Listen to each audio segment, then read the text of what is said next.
Hi everyone, Ryan Miles from Team Outer World here.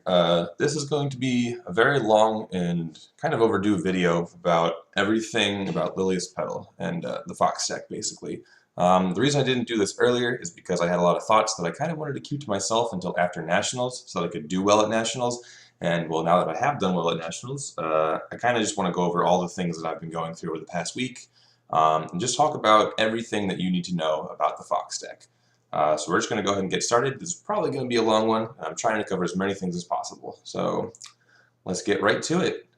First up, we have my Fox deck, and the reason I'm just going to go over the reasons I chose to play a lot of these cards. I chose to play black because I felt that, in particular, Heavenbound Pheasant and Lapis Storm were the best way to beat basically everything. Once you're able to rip your opponent down to 0 cards in hand, there's not a lot they can really do. And when you're using cards like Last Drop to bring back Pheasants, so that you can discard their draw for turn, basically like you Last Drop a Heavenbound Pheasant at instant speed, then you sacrifice the Heavenbound Pheasant and another green creature to make a Chimera. You can just discard their draw for turn before they even get to play, because unless it's an instant, right? And Manticore does the same thing. So you just have a lot of ways to keep your opponent at 0 cards in hand at instant speed, which I think is very powerful, and you haven't really been able to do that in Forcible yet. And so the main way that you get them to 0 cards in hand is that you're using Heavenbound Pheasant and Lapis Storm to just make them discard, make them discard. And of course, they're also playing cards naturally, so it's very easy to do that. And this strategy even beats things like Valentina's Reach, where once you get them to 0 cards in hand, like if they top deck Valentina's Reach, it's a sorcery. I mean, it's not an instant, right? So they can't even cast it before they have to discard it. And I think that the general discard strategy is very strong in the Fox mirror, because Fox needs to have a lot of needs to have options basically. It needs to have the ability to play a green resonator when it already has a black resonator. It needs the ability to play a black resonator when it already has a green resonator. So when you limit Fox's options, it really can kind of shut down the deck. So that's what I was going for. I think it did exactly what it was supposed to do, and overall I was very happy with the list. And the reason that I think this strategy required you to not play 3 colors, and as you can see I only play green and black cards. I have the one Deepwood, but there's actually no blue cards in the entire main or side deck. And the reason for that is that Lapis Storm is double black, so I wanted as many black sources as possible. And that's pretty much why. Other card choices for this, Fruit of Yggdrasil.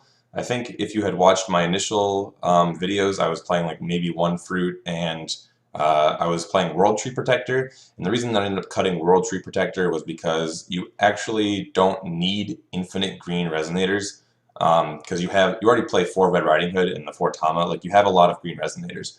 So I really wanted to play 3. And when I was playing 3 World Tree Protector, it felt really, really bad to draw 2 of them, because they only get 1 search, and it's just like a mediocre resonator. Where Fruit of Yggdrasil actually allows you to just draw a card, and 9 out of 10 times the card that I draw is just more important than having another World Tree Protector. And in addition to that, Fruit of Yggdrasil doesn't ever end up dead; it always replaces itself. And it's also it's a very difficult resonator for Control to deal with. What Control decks will try and do is keep you at as few resonators on the field as possible. So when you have a resonator and you go to play another one to set up your Chimera, they'll remove your first resonator. And pretty much the only way to easily remove a Fruit of Yggdrasil is with Unseen Pressure, and some decks weren't even playing that. So that's why I thought that Fruit was actually very strong. Some other choices, Heavenly Gust. I really some of the cards that you also see me play here, the Change the World Orb of Illusion and the Wind Secluded Pressure are very good in the mirror match. And I think that I wanted Heavenly Gust to make sure that other decks couldn't just lay out a bunch of Regalia and additions like that and just get a lot of value. Heavenly Gust is also good against control decks when they want to set up Artemis Bows and Levitines and just have their Ruler's Memoria be alive. And then the one of Keen Sense was to beat Prison in the Lunar Lake mainly. You can see I also side a second copy, but I just thought it was a very good card overall. And then the one of Messenger of Lilias Petal, it just increases your resonator count, and I actually liked it a lot more than Blessing of Yggdrasil, just because it's a resonator and it does a similar thing. I think Blessing is obviously better for actually activating your Killing Stone, but having the 6/6 body on the Messenger made me like it a lot more. So that's pretty much the list. I'm going to go over it more once I start talking about the different color variants, but I just kind of wanted to really lay out my thoughts on my deck list. So next we're going to go through all the different color variations, blue fox, white fox, even red fox, and then just the two-color fox, and kind of talk about what their strengths are, what their weaknesses are, what cards you get in each color. Sorry about this window light, this is probably really distracting. Just kind of go over the cards in each color and explain why, what they do differently, right? So first up, we're going to do blue fox. This is a sample deck list. It's very similar to what Ken Tober played in the top. He made it all the way to top 4 of the ARG Nationals. I tried to build it from memory. I don't remember if he was playing 2 Keen Sense or not. I don't remember if he was actually playing Red Riding Hood, but everything else I think is pretty much exactly what he played. So when you play blue fox, right, what do you get? You get Prison in the Lunar Lake, which is really good against pretty much everything. This is the only card in the game that cancels automatic abilities, except for Kaguya 3.0, but that's a ruler, so it's not really a card. So Prison in the Lunar Lake is like a really, really good card in the mirror, because if you're able to stop their early Griffins, then like you just completely shut down the deck. Once your Griffins start going, they don't really have any tools to answer it outside of like calling more stones, getting their own killing stones, and then like playing another Griffin. And then like just the fact that you've slowed them down like that much, like by at least 2 turns, like puts you ahead and almost automatically wins the game. If you don't get the turn 2 Prison, even later in the game when you're trying to, if they force you to like Chimera before they do, you can like neutralize that by having a Prison to stop their Chimera in its tracks. And overall, it's just like a really powerful card against everything. Against Pheasant, you beat Adam Brawley and you beat Captain Hook. Against the control decks, you beat Riza and Melder, which is like their only win condition. So I think that Prison's like a very strong card, and really the most important reason that you would consider running Blue and Fox. But beyond that, you do get Captain Hook. Captain Hook has some really good synergies with ramp variants and also with Dance of Shadows. I don't think it's a super huge blowout against Fox in particular. If you prison their Chimera and then you summon Captain Hook, yes, you win the game. But if you're already in like a Griffin War, Captain Hook can kind of just be average instead of really, really strong. But like it's still a solid card no matter what. Even hitting Resonators can be very powerful. Obviously, like they can resummon Chimeras from their hand, but just getting them off the field and forcing them to resummon them can be very powerful. And this is a super good tech against control matchups where they really need as many stones as possible to play as many removal spells as possible. So it's definitely worth considering if you're already in blue. Next up, we have Magic Rebound. Obviously, this is a blue-black card, but you're automatically green-black if you're playing Fox. So it's, you need the blue source for it. Magic Rebound helps you win Amit Wars, and what I mean by that is like once the Chimera decks get to mid-game, if you're in the mirror match, they try and summon a Chimera, and then you try and Amit it. So if you're forced to summon a Chimera first, they're going to sacrifice if you try and Amit, right? Let's say you're forced to Chimera first and you try and Amit one of their creatures, they just sacrifice that creature to make their own Amit and target your Amit. Magic Rebound lets you redirect their Amit trigger onto their own Amit, and while they still gain the life, they're removing their own Amit from the board and it lets you get ahead, which is why Magic Rebound is very strong. And it also functions as a pseudo counterspell. And what I mean by that is, let's say you play a creature and someone attempts to cast Seal of Wind and Light to cancel it. You can Magic Rebound their Seal of Wind and Light to target your own Magic Rebound, and then Magic Rebound resolves. You draw a card for Magic Rebound, and then their Seal of Wind and Light resolves, and it cancels the Magic Rebound like posthumously. So you already drew the card because Magic Rebound resolves first, but now their Seal of Wind and Light is no longer canceling whatever it was that it was initially trying to cancel. So it's actually pretty good because of that as well. And another reason, like if you're in blue, like it's a card you should consider. Next up is Valentina's Reach, especially if you're playing this like ramp variant that I have displayed here with Sacred Elves and Melfies. You can run out of cards pretty easily, and Valentina's Reach just kind of lets you refill your hand. It also lets you function similar, like do a similar thing to what my deck list was trying to do, where you just discard all of their cards from hand and then like you Manticore them on a draw, and you can like lock people out of the game that way, or not as like consistently and oppressively, but like you can do it for a turn. So it has some variant, but most of the time you're drawing cards with this, and it's just a way to refill your hand once you've been, ramping out gas all game. And last but not least, we have Shackles of Ice, and this is more of a sideboard card, but you do need blue mana to be able to play it.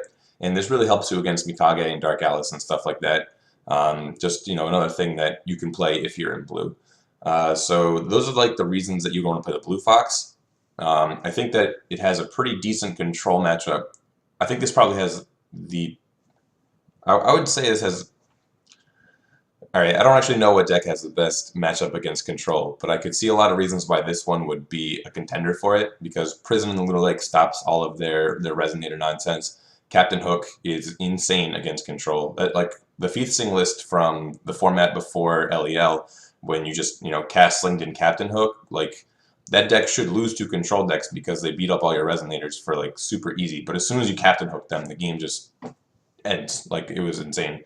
So that's why I could see this deck being like one of the best anti-control variants. And if you like a lot of the cards that end up in blue, then this is a list you should consider. But next up we have the White Fox. This is a sample list. This one I just made actually off the top of my head. It didn't top or anything. It's not from anything. But it has a lot of tech choices that I would consider. First up we have Kaguya's Moonbeam Butterfly. This is one of the main reasons that you run white. So it's overcosted in that you're playing 1 mana Resonators for 2 mana, you're playing 2 mana Resonators for 3 mana, but the utility of being able to search out what Resonator you want really makes up for it. It allows you to only have to play 2 copies of Monkey in your main deck, and Monkey gets a lot less value when you draw multiples. So Kaguya's Moonbeam Butterfly, being able to let you search your first Monkey, lets you reduce the number of copies of Monkey in your deck that you need to play, which I like a lot. It lets you search out Tama, and when you're able to have a way to search out Tama, it lets you go up to 4 Petal Assistant. Because Petal Assistant can be very underwhelming if you don't have a Tama in the graveyard. So effectively increasing the number of Tamas that you play with Kaguya's Moonbeam Butterfly lets you play more Petal Assistant, which is very good when you have more Tamas. And just like in general utility, being able to let you search out any Resonator you need for any situation, or even an addition like Wind Secluded Refuge, I think makes this card like a really strong thing. Also, just like if you have a green Resonator and you need a black Resonator, Kaguya's Moonbeam Butterfly, boom. If you have a black Resonator and you need a green Resonator, Kaguya's Moonbeam Butterfly, boom. Like, you get to fix what Resonator you need to enable your Fox, which makes it, I think, a very powerful card. Next up, you have Seal of Wind and Light, which I don't think needs any introduction. It's just a strictly better Keen Sense. Any other, Fox deck has to run Keen Sense to be able to beat Prison in Lunar Lake. The White Fox gets to play Seal, which beats Prison, and also beats Resonators, beats other things. It's just a very versatile card, and just really strong in those colors. Next up, you have Interdimensional Escape. Interdimensional Escape is, I think, an absolute blowout in the Fox mirror. It's almost on the power level of Prison in the Lunar Lake in that matchup. Almost. And the reason is, Interdimensional Escape lets you do some really cool tricks, right? So let's say that you're in the mid game in the Fox mirror, and your opponent, has a pretty wide board. They're trying to force you to Chimera first. You're trying to force them to Chimera first. You're trying to get ahead on board so you can start snowballing the game out of control. So let's say you control 3 Resonators. Your opponent controls 3 Resonators, right? You go to create a Chimera, right? You sacrifice a Killing Stone. You sacrifice 2 Resonators. Now you control 1 Resonator. In response to your Killing Stone, in response to your Chimera activation, or your Fox activation, you cast Interdimensional Escape. Now your opponent either has to banish all of their guys and go down to only 1 Resonator, so they are no longer able to cast a Chimera, or they have to Chimera in response to Interdimensional Escape and then sacrifice all of their other Resonators and only keep that 1 Chimera. And in doing that, their Chimera hits the field, gets its Enter ability, then Interdimensional Escape resolves. They have to banish all Resonators except for 1, and then you get to summon your Chimera, which will probably be Amit, and then you will kill their only Chimera, their only creature left on board, and then they have no board, and you still have you have the original Resonator that you kept after Interdimensional Escape, and you have the Chimera that you summoned. So you immediately just get ahead on board for only 3 mana. I think it's something that a lot of the White Fox decks I saw last weekend didn't really play. It popped up in some Italian sideboards at their last event. I think it was last weekend. I think it was like a regional or a Masters invitation. I don't know what the Italian events are called. But this is like a very strong reason to run White Fox and just help with the mirror match overall. And then next up we have Arthur Pendragon. This is another mirror breaker. It's not particularly good against control. Against control because they can just bear magic it. So maybe like don't mainboard it. I just have one in this list because I wanted to talk about it, but it's probably more of a sideboard card. I had it played against me this weekend, and I kind of shit my pants a little bit. The only reason I even beat this card, or I beat the player who was using this card, is because I had won game 1. They played Arthur Pendragon in game 2, and we couldn't finish game 2, so I won because of time. I probably would have lost if game 2 had kept going, but game 1 was just super long. So basically, this card can't be targeted by fire or darkness abilities. Fox decks really don't have any removal that isn't darkness. Like their only removal is Amit. So this guy comes out, he just goes up to 2,000 defense, and it's like they have to run multiple Chimeras into it. And it's actually very difficult in the Fox mirror to like get out an Amit and then like start attacking with it, just because they end up using Amit on your Amit. Like it gets very difficult to remove an Arthur Pendragon. You have to sink a lot of resources into it. And I think it's just a really good card for the mirror. Combined with interdimensional escape, like there's just a lot of things you can do in the white variant. So I think white might be one of the best anti-Fox lists, and I've talked a little bit about why I think that. I've said on Facebook that I think that white is probably going to be the best variant moving forward, because we're going to see more Fox lists in general pop up. I think that white is a little weak to control because just because you don't really have anything that like is strong for that matchup. Interdimensional Escape and White Arthur are tech specifically for the mirror match. So that's my thought process. I don't know why I'm rambling. But yeah, so that's what a White Fox deck might look like. Next up, we even have Red Fox. This deck was piloted by Zach Tufford to a top 8 finish at Nationals. And it's not really Red Fox, but it does like splash the 1 redstone. It's pretty similar to my list overall. And the reason that you splash red is literally just for Earther. And what does Earther do? Earther lets you remove cards from your graveyard and then kill a Resonator. So this lets you take your Chimeras out of your graveyard and remove them from the game so that you're able to access them again. Because you can't search from your graveyard. You can only search from your sideboard and your remove from game zone and your hand and your deck. So when you're removing them from the game, it lets you effectively play more copies of Chimeras in the long grindy games. And Earther also like spot removes anything. Like it kills opposing Chimeras, it kills any opposing Resonator. Like when you remove an Amit from your graveyard for Keeper of the Past, you just deal 1,400 damage to something. And this is the only thing that non-blue Foxes really play to remove J-Rulers. Like you can play Black Moonbeam, but it's really dead in the mirror, so most people elect not to because the mirror is just very popular. There's a lot of Fox decks running around right now. So Keeper of the Past allows you to like deal with a flipped Dark Alice, deal with a flipped Blazer, deal with a flipped whatever, like any J-Ruler, whereas a normal Fox list might not have that kind of option. So that's one of the reasons that you run red. And you don't need to go very hard into red either. Like, because this list is playing for Messenger of Lilias Petal, it's pretty easy to find that redstone if you just don't need another killing stone, that kind of stuff. In general, Fox decks, once they get going, pretty much see every single stone in their deck. And because Keeper of the Past is like a late game card that only costs 1 red, you're never really like hurting to find the redstone on turn 3 because you're not playing Keeper of the Past on turn 3. You're playing Keeper of the Past on turn 5, turn 6, and by that point, like you have every stone in your deck, which is why it's completely fine to just run the 1 red stone and still be able to play Keeper of the Past. So that's Red Fox. And then, yeah, my Fox list, again, just talking about what the benefits of running only 2 colors. The first one is Lapis' Darkstorm, like I talked about. You get to discard their hand, and you're not, like, first of all, you need to, if you're running other colors, then you need to find deck space to run cards like Lapis Storm. If you're not really hurting for deck space, it's easier to find room for more copies of your green and black cards, and Lapis Darkstorm is one of them. Also, just needing double black. When you're playing other colored stones, you need to leave your black stones open to be able to play Lapis' Darkstorm, and sometimes that can be a problem. Just because you're using your black sources to cast your monkey like multiple times per turn, or using your black source to play Lilias Petal Assistant. Like you don't see as many multiple black sources when you're playing non-black stones. So it can be hard to find Lapis Darkstorm. The other reason is Sorrowful Necromancy's Memoria. This card, essentially you need to tap this card and tap another black source to be able to activate it. And again, when you're playing multiple colors, it can be hard to find multiple black sources in your stone base, especially when you're sacrificing killing stone all the time, which is one of your black sources.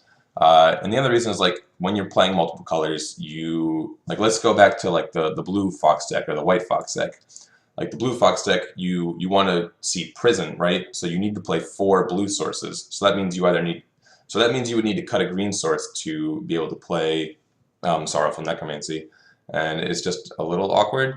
Same thing with the white fox, like you play 4 white sources, and it's just like, would you cut a white source to play Sorrowful Necromancy, or would you cut a black-green to play Sorrowful Necromancy? And again, like, yeah, you have Killing Stone, but you're like constantly sacrificing Killing Stone. It can be very difficult to like actually keep black sources and have green sources and have white sources. So that's why I think that a general 2-color list, like this, is just very free, where in a 3-color list it could be more of like a liability. So that's pretty much why I think that the 2-color version was what I ended up going with. And the 2-color version, it has a very strong control matchup, because you just put them to 0 cards in hand, and then they have to rely on their ruler pretty much and their regalia to be able to play the game. And not all decks can do that. So those are the color variants and what I think about them. Next up, I want to talk about minimum Chimera counts for your sideboard. It took like 15 minutes to make this. That's probably way too much time.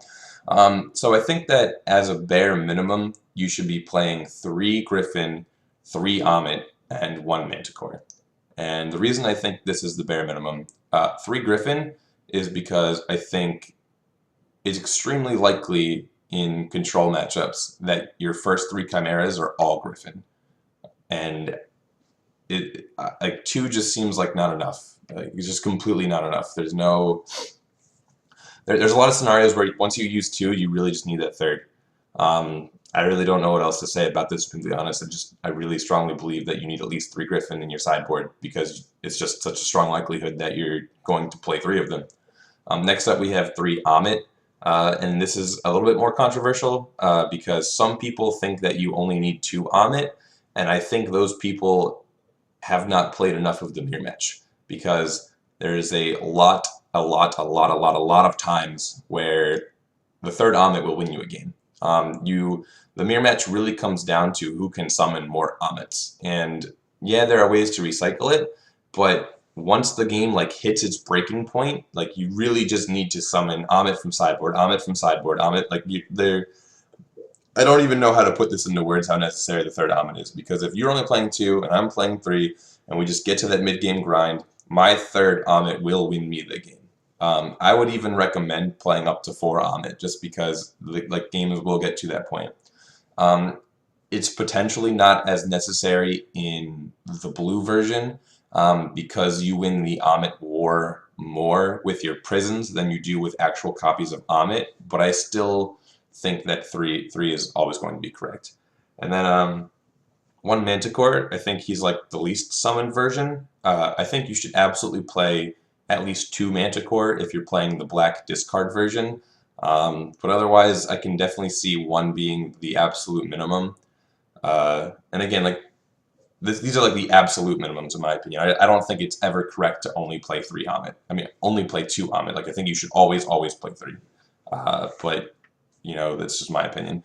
And then Manticore could be a one of in 3-color variants, but I still think you should play 2. I think it's overall always correct to play as many copies of the Chimeras as you can. If we go back to my deck real quick just to talk about it, I played 4, 3, and 3, and I used every single Chimera in my deck except for the 3rd Manticore. But in testing, I had used the 3rd Manticore, so I wasn't really worried about. I mean, I was really worried about summoning it, so having only summoned 2 over the course of the tournament doesn't really change my opinion on whether or not it would have changed my sideboard. I think it was correct to play 4, 3, 3. But most decks don't use Manticore as much as mine did, so I could see only playing 1. I think that's the absolute minimum. You should not play 0 Manticore. And yeah, I think overall, I think you should play as many as you can fit. I think that if I were to change this, and like if I had more room in my sideboard, I would go up to 2 Manticore. So I would play 3 Griffin, 3 Amit, 2 Manticore. If I had another sideboard slot I could spare, I would add another Griffin and do 4 Griffin, 2 Manticore, 3 Amit. If I had another sideboard slot, I would go to the 4th Amit, do 4 Griffin, 4 Amit, 2 Manticore, and then any other additional sideboard slots is the 3rd Manticore. And I don't think there's ever a necessity to play 4 Manticore. I think he's like the one you summon the least, and you're summoning him when you're already in control of the game, just to rip cards out of their hand. So yeah, that's just my opinion. The only one that I think is flexible at all is Amit, and I still don't think that's flexible, just because the mirror is about to become very popular because it did so well at the most recent event, and for the foreseeable future, I think for at least 3 Amit is the most necessary. So yeah, that's that, and then last but not least, we're gonna do some questions that I found from Facebook. I had made a post and just wanted to like answer anything else that I didn't think I might get the chance to talk about in the initial part of this video, so we're just gonna run through those real quick. First up from Raymu, he says, what is the style you play when you play versus Fox? That is what I would like to know. And the style of play when I play against Fox would be I'm always trying to get ahead on the board. Like it almost feels like I'm playing Hearthstone, right? Once you start snowballing ahead with more creatures than they have, I'm trying to always force them to summon a Chimera before I attempt to summon a Chimera, so that I can always react to an Amit. If they try and kill one of my guys, I can sacrifice it and then Amit their Amit. That kind of thing. Like that's like really the most important play to be looking for in the mirror.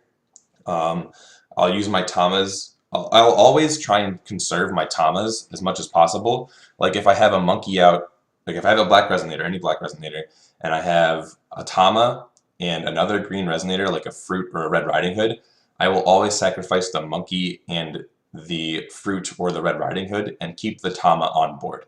And I think it's very important because a lot of people will, on their turn, summon monkey and then like use their Chimera activation for that, and then they'll leave a monkey on board going into my turn, basically to be able to sacrifice it to make a Chimera. And what I'll do is, why I think Tama is so incredibly valuable, is at the end of their turn, I'll use Tama to shoot their monkey so that they can't have that, free Chimera summon. They have to use a resource to actually summon a Chimera. And I think that Tama, a lot of people didn't do that. They didn't value Tama as highly as I think they should have. And last but not least, yeah, I've talked about this. You want to make sure that you're trying to get your opponent to Chimera first in whatever way possible. That means like attacking with your Chimeras, like offering trades and then making them like any way you can make your opponent Chimera first and then react to it is going to put you ahead. Is basically what it comes down to. So that's the style of Fox versus Fox. Next up, Adrian Metus. Adrian says he wants to know why people think Fox isn't OP. Because there was a lot of people on Facebook and Reddit talking about either Fox is absolutely bonkers, can't be beat, or people were saying, wow, Fox loses to so many things, just get good, because there's Prison, there's Final Forfeit Moonbeam, there's Blazer, there's Kaguya 3.0, there's Dark Alice, there's blah, blah, blah. So many things that beat Fox, right? So what made these people say, because of all these answers, Fox isn't, broken? I think Fox is pretty broken. Yes, answers exist, but why does Fox still come out on top at, the only big event we've had since its release? I think people think Fox isn't good because these answers exist and they write Fox off as, oh, it can't even play the game when it loses to Prison on turn 2. Oh, it can't even play the game when you just flip Blazer. But there are answers to these answers. Like if you're worried about Final Forfeit Moonbeam, you, in response to Final Forfeit, Manticore their hand and look and take out the Black Moonbeam.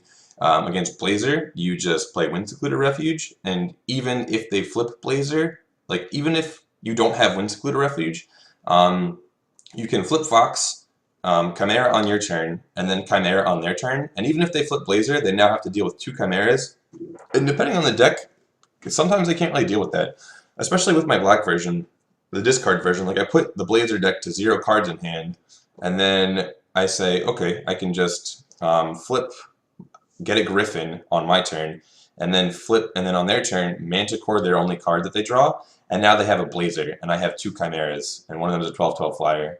I guess it doesn't really work because Blazer is a 14/14, so I would probably get 2 Griffins, then just fly over him and kill him.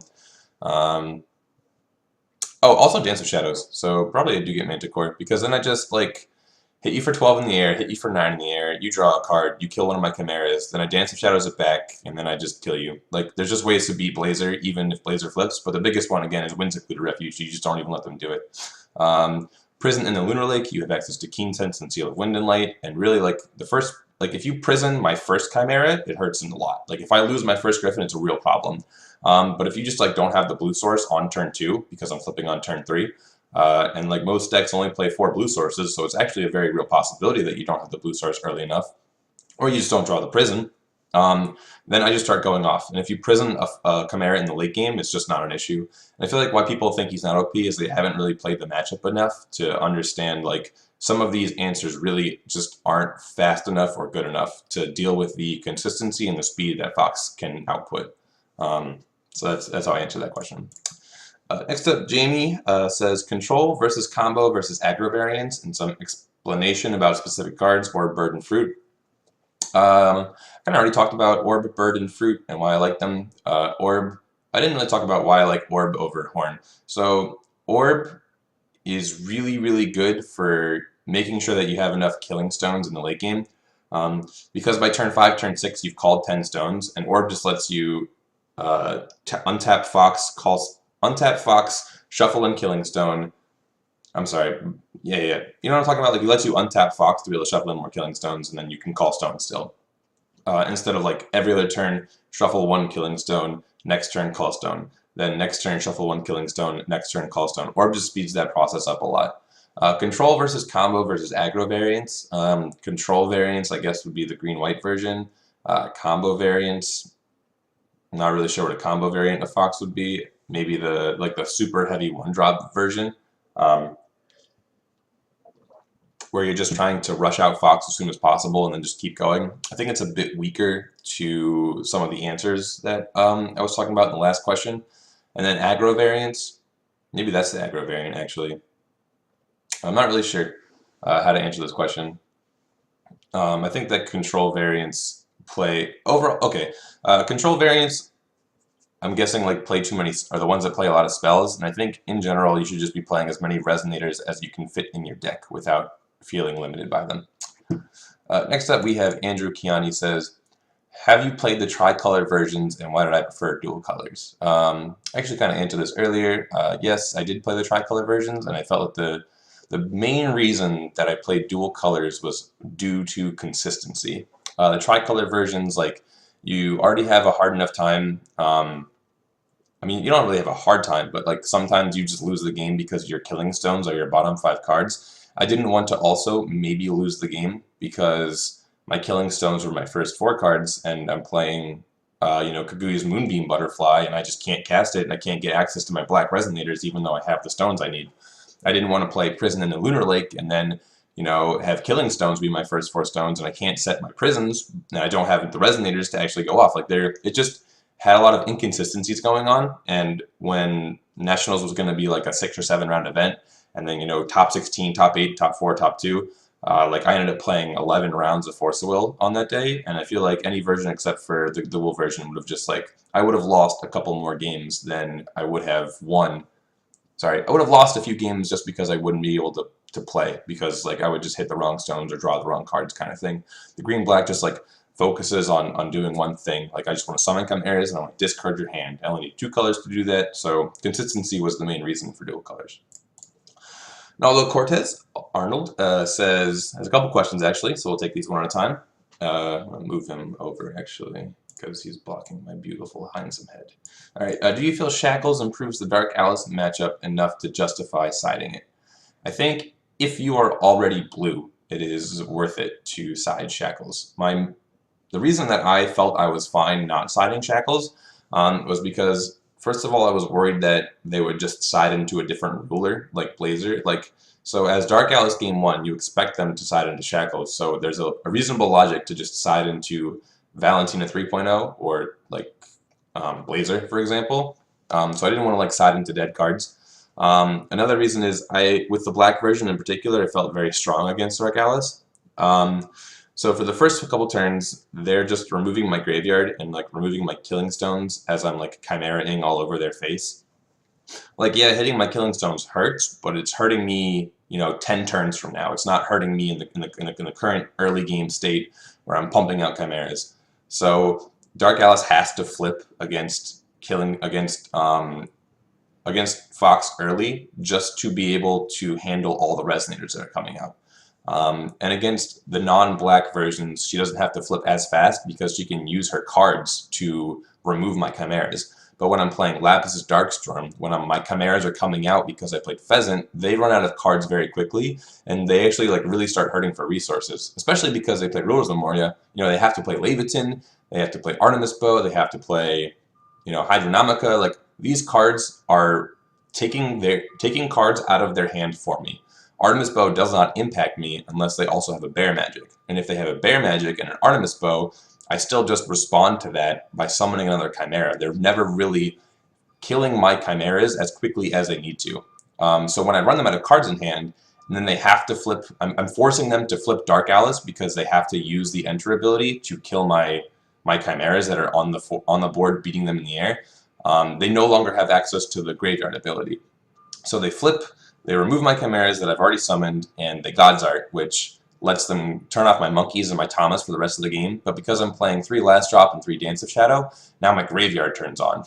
So I'm Last Dropping back my Pheasants, and I'm keeping them at 0 cards in hand. The Chimeras they killed when they summoned, I'm using Dance of Shadows to get them back, and I'm still just racing them in the air with as much damage as possible. So I actually felt very confident in my Dark Alice matchup without Shackles. And I played against it 5 times. I played against Jay, the player in the finals. I played against him twice. I played against Brandon Bremont twice, and I just never lost. Granted, against Jay, it was not because of Dance of Shadows or Last Drop or anything like that, but I still beat him twice, so shh. That's how I felt about Dark Alice. How consistent was it? My deck was very consistent. It was the reason I played it. The only problem I ever had was against Billy Buttons in one game. My first 5 stones were not killing stone, and he flipped on turn 2, and I lost. But we ended up drawing the match because I had won game 1. All right, how did it feel to beat Ken after he defeated 4 of Team Outer World? It felt very good. That is the easy answer.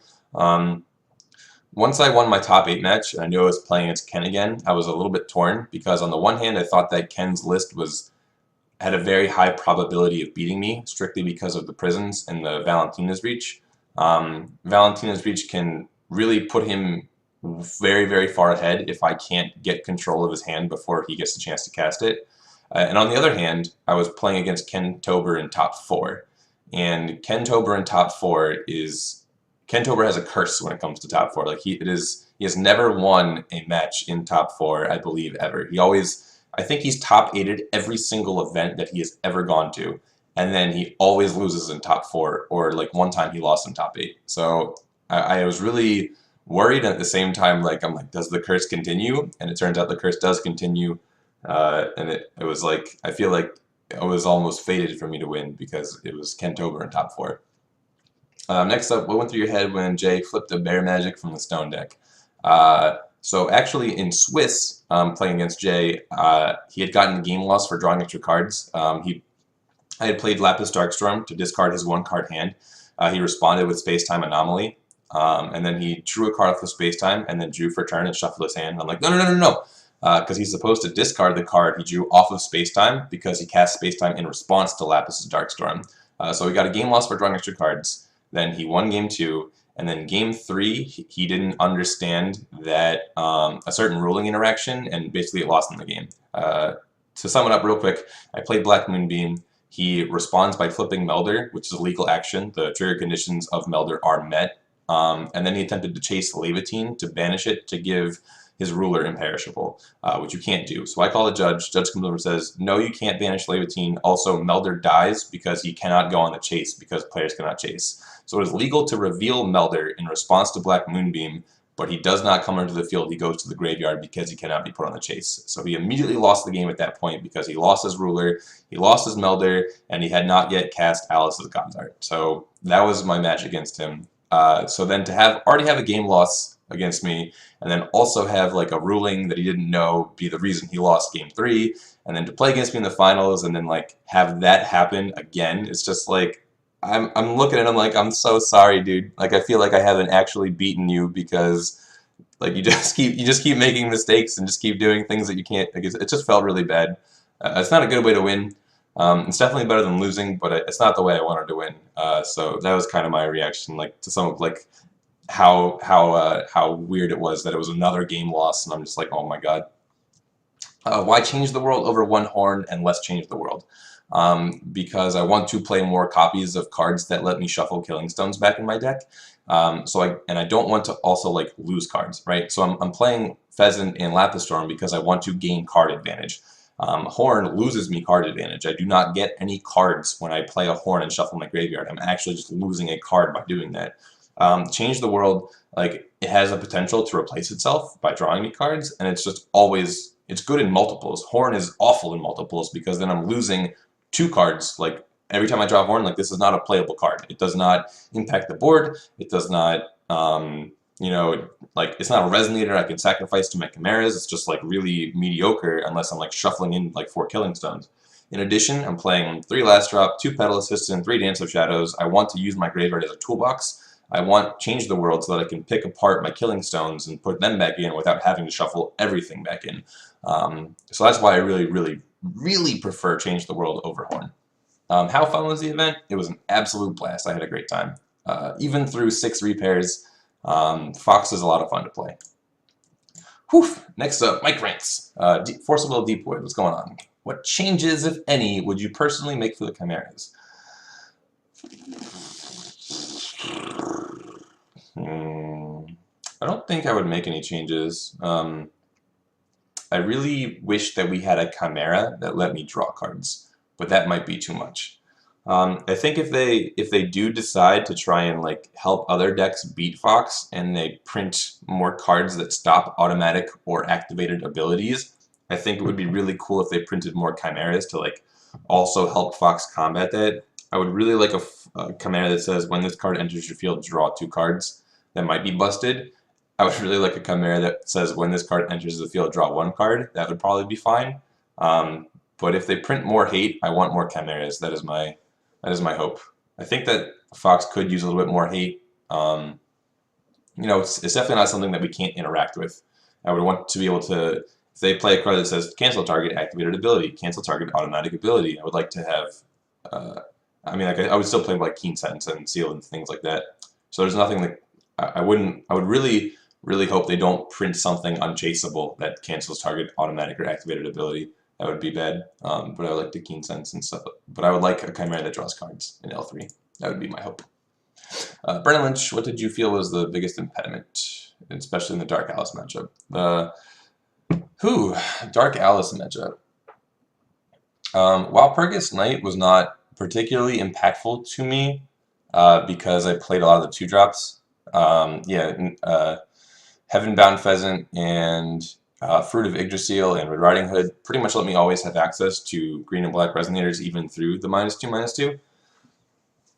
Biggest impediment, Prison in the Lunar Lake is an absolute bitch to play against. And Dark Alice, yeah, I felt very locked out of my graveyard against Dark Alice. Like Last Drop felt really dead until I was able to force them to flip. That was pretty much it. I think the biggest thing that Dark Alice did to me was the fact that she cleared my board when she enters. Like she just kills multiple Chimeras, or like at least 1 Chimera when she flips, and then puts this like basically a 1400 beater at least onto the board. And that was like the biggest problem. But once I killed Dark Alice and they went back to being a ruler, like yes, they could still interact with my graveyard, but by then they could no longer interact with my board. So I didn't feel like Dark Alice was too much of a problem for that reason. Next up, Kyle, serious comment. How can I not want to run Blessing? So yeah, basically, I think I talked about this earlier. Blessing does not put a guy on the board.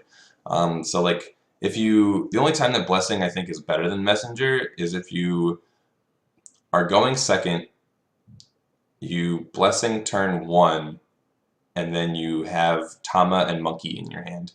And if you already have Tama and Monkey in your hand, like, you could, like, I feel like you're already, like, it's just like a super good opener, right?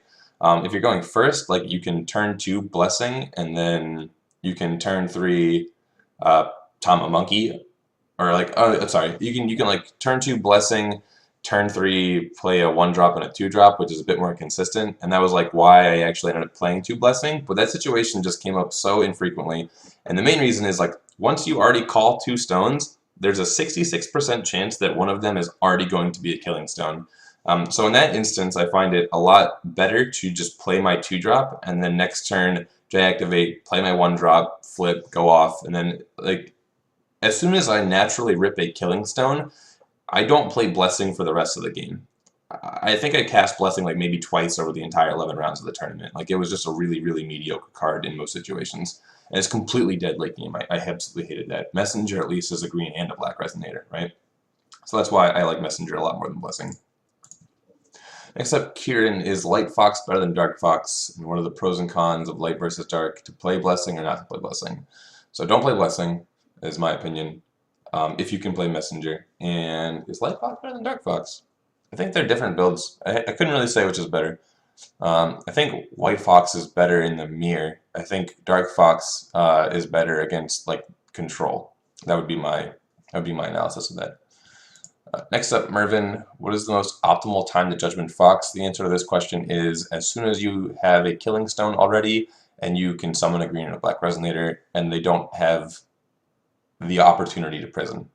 By that I mean they don't have a face down card and a blue stone, or they don't have 3 mana open and one of them is a blue stone. That's as soon as you can as soon as you are very safe to start going off, you just do it and start ramping Griffin. And last but not least, we have the beautiful, wonderful Anton. He says, why are you playing that god-awful Pheasant card? And better question, what would I cut? I think Pheasant's really good just because instant speed discard is really, really strong, and there's no other way to instant speed discard in the entire game of Force Will outside of Manticore or last drop Pheasant and then have it hit the graveyard somehow. And there's no better way to make it hit the graveyard besides either Guinevereing it, which means you would play a red green black deck in I don't know what Rage Ruler would be, but like that's one way to do it, right?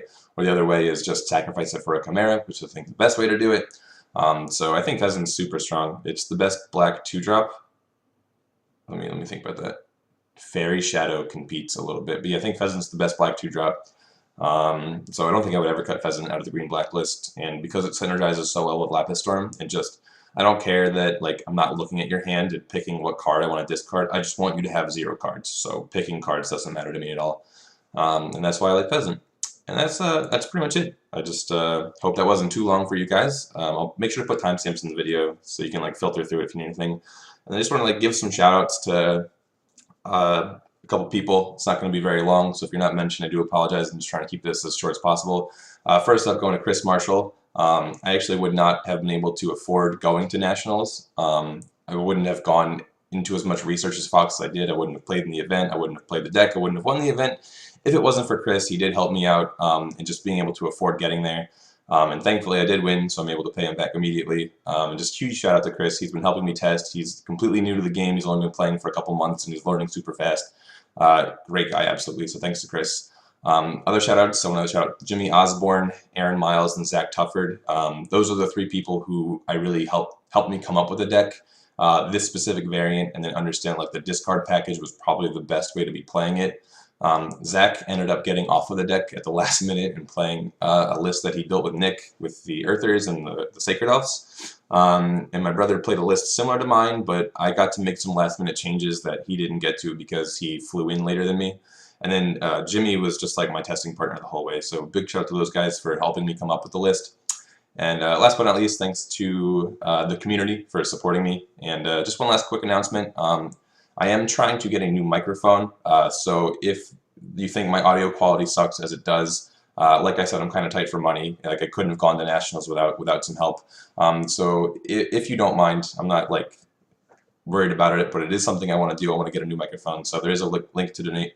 A link to donate in the description, and absolutely don't feel obligated, but I would like to improve the quality of my videos for you. So thank you very much for watching, everyone. I do appreciate it, and I hope this was helpful in some capacity. Thank you very much.